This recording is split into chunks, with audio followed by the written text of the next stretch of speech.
bakit daw tayo kailangan magpa-deep clean ng washing machine? So, ito, papakita natin sa inyo. Ito. So yan, nakikita na natin. Madumi na yung inner tab natin. Lagyan natin dito. Tapos, pakita mo yung outer tab. So, ito na yung dumi natin.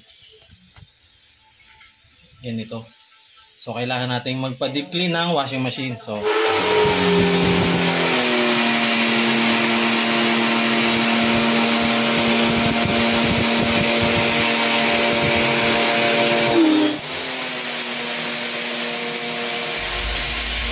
ayan, bali po yung nakikita natin, yan yung mga dumi, yan yung mga residue ng powder tsaka ng ating tubig.